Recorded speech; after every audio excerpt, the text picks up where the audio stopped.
Bonjour, bienvenue sur Cocotte TV pour une nouvelle vidéo de présentation.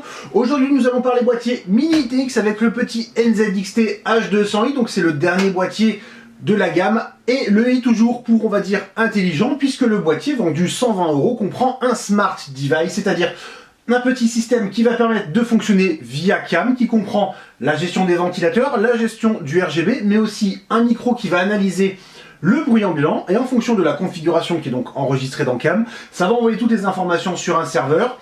Ça mixe tout ça avec les informations des autres configurations qui sont enregistrées des autres utilisateurs, et ça permet de baisser la vitesse des ventilateurs, de modifier les profils de ventilation pour optimiser le refroidissement et bien entendu les nuisances sonores. Alors le boîtier pour du Mini ITX est relativement, on va dire, à mi-chemin entre les gros gabarits et les petits gabarits. Alors bien entendu, il y a du tout petit, mais c'est vrai que la tendance actuellement sur le Mini ITX est plutôt à l'extrême du très gros ou du très petit, et celui-ci se place plutôt bien.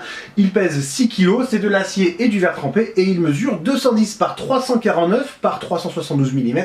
Ça reste quand même plutôt correct. C'est très sobre, c'est vraiment un parpaing comme on apprécie chez NZXT, et la finition à l'extérieur ne souffre pas la critique. Pour l'intérieur, on va ouvrir tout ça et tout vous montrer en détail. Comme nous le disions, le boîtier est en acier. Nous avons donc une façade pleine en acier avec des ouvertures, on va dire en mèche circulaire sur les côtés pour laisser respirer les ventilateurs. Par défaut, il n'y en a pas, mais à l'intérieur, nous avons deux emplacements en 120 mm et 140 mm, à savoir qu'on ne pourra installer du radiateur water cooling qu'en 240 mm maximum, ce qui est déjà pas mal, avec un ventilateur de 120 mm au-dessus et un autre à l'arrière en noir qui sont déjà inclus.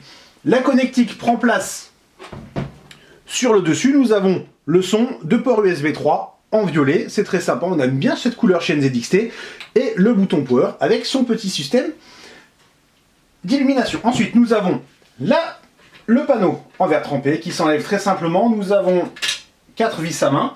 Alors comme toujours, ce sont des vis qui sont un peu courtes, donc bien tenir le panneau qu'on enlève, d'autant plus que celui-ci est complètement en fait intégré au boîtier, et c'est pour ça qu'il y a, on va dire, un petit dévers ici, et on peut le choper sur le côté. Alors on met le panneau. Ici nous avons donc l'intérieur, on va ouvrir le panneau à l'arrière histoire d'y voir un tout petit peu plus clair. Donc le panneau à l'arrière, exactement comme le panneau sur le côté, il rentre dans le boîtier, on va dire, hop, comme ceci, et il y a juste à le faire pivoter pour le sortir. Le châssis, le voici. Nous avons ici emplacement 2,5 pouces qu'on pourra voir par la petite vitre du boîtier. Nous avons tout le système de cache, comme d'habitude désormais chez NZXT, pour les câbles, donc avec un très très gros passage. Vraiment, il n'y aura pas de problème pour tout câbler.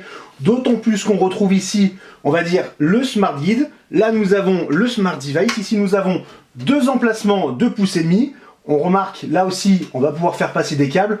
Donc vraiment, pour la gestion des câbles sur du Mini ITX, on va pas dire que c'est parfait puisque nous n'avons pas encore fait le test, mais ça commence déjà bien, d'autant plus que les modèles en Micro ATX et en ATX nous avaient vraiment emballé sur ce point. Ensuite, dessous, nous avons l'alimentation avec un petit filtre.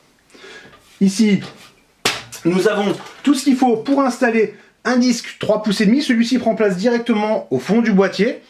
Alors, pas de cage, c'est un peu dommage, mais on va à l'essentiel, d'autant plus que désormais, un disque dur 3,5 pouces, bon, ben, c'est ce qu'on trouve de plus en plus. Et pour l'alimentation, c'est très sympa, surtout pour un boîtier à 120 €, parce que ça coûte généralement une dizaine d'euros quand ce n'est pas vendu avec l'alimentation. Nous avons un petit adaptateur pour passer de l'ATX au SFX. À noter que nous avons 165 mm disponibles pour l'alimentation. Alors tout dépendra bien entendu du stockage. Puisqu'on parle des restrictions, on prend notre petite note. Nous avons 163 mm pour le radiateur processeur. Autant dire qu'il y aura de quoi faire. Avec bien entendu, on a dit water cooling à l'avant, ou bien en haut sur les côtés en simple 120 mm. Ensuite, nous avons 325 mm pour la carte graphique, et nous avons dit 165 mm pour l'alimentation.